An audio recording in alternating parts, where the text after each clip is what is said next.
11 Deadly Sins of Stand-Up Comedy. Ever wondered why some comedians leave the crowd in stitches while others leave them staring at their phones? Spoiler, it's not just about the jokes. Today, we're breaking down the 11 deadly sins that could be sabotaging your stand-up career. Whether you're a newbie or a seasoned pro, avoiding these pitfalls could mean the difference between a standing ovation and a standing walkout.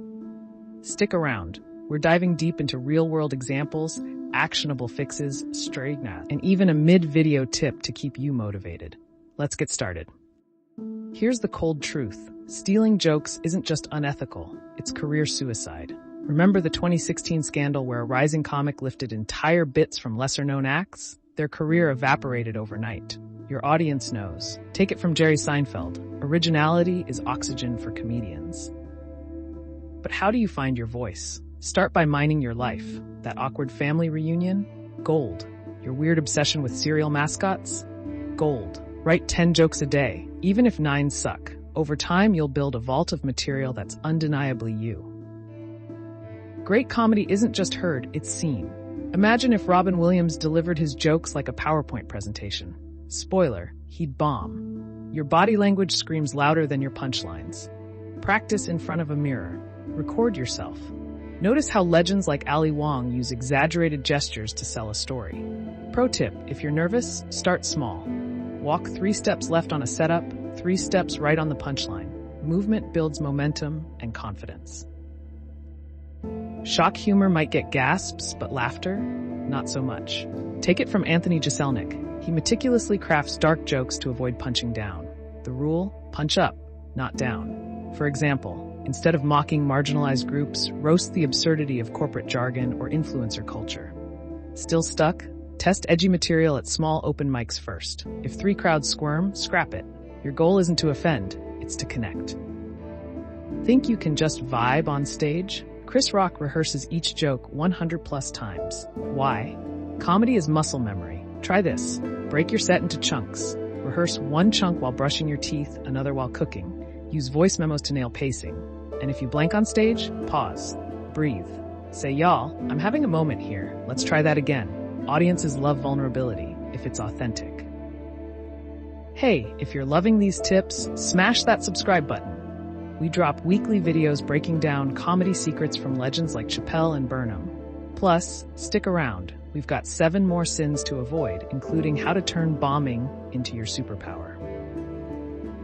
If your jokes are met with crickets, that's feedback, not a challenge to yell louder. George Carlin famously rewrote entire hours based on crowd reactions. Here's your homework. After each set, ask the host or a trusted peer, what's one joke that didn't land? Then tweak it. For example, if a punchline about dating apps flopped, maybe the setup was too vague. Add specifics. I swiped right on a guy who listed his job as professional napper. Relatability saves jokes.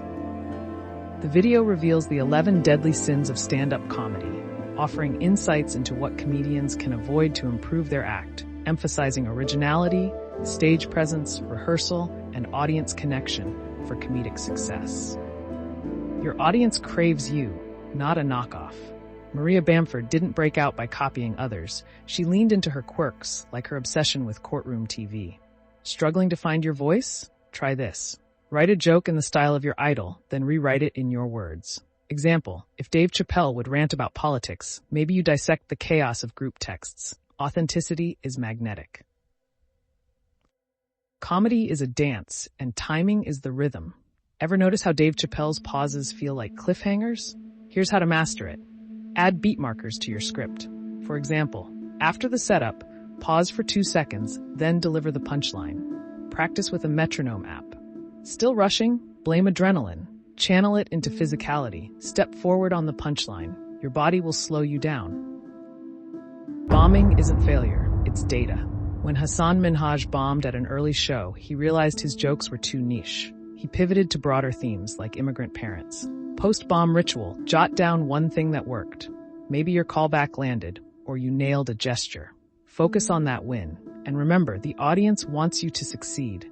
They're on your side, even when it doesn't feel like it. Your crowd isn't a monolith, they're collaborators. Jimmy Carr's crowd work isn't luck, it's strategy. Before shows, scan the room. Notice the guy in the band t-shirt? Sir, I see you're a Metallica fan. Are you here to heal from their new album too? Even small interactions build rapport. Pro tip, if you're shy, start with rhetorical questions. Raise your hand if you've ever. It's low risk, high reward. Comedy's secret weapon? Community. Amy Poehler credits the Upright Citizens Brigade with her career. Join a writing group. Trade feedback with peers. For example, I'll help you tighten your roast jokes if you help me with my crowd work. Not in a city?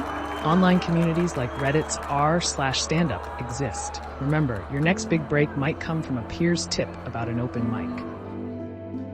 Here's the reality. Tig Notaro performed for decades before her legendary live album. Comedy isn't a sprint, it's a marathon with no finish line. Track small wins. Did you get a genuine laugh tonight? Did you recover from a stumble? Celebrate that. And when burnout hits, watch your favorite special. Remind yourself, they struggled too. Then get back on stage. Stand-up isn't about perfection, it's about persistence. Dodge these 11 traps, and you're already ahead of the pack. Now get out there, grab the mic, and remember, every legend was once a rookie with shaky knees and a dream. Want to keep leveling up?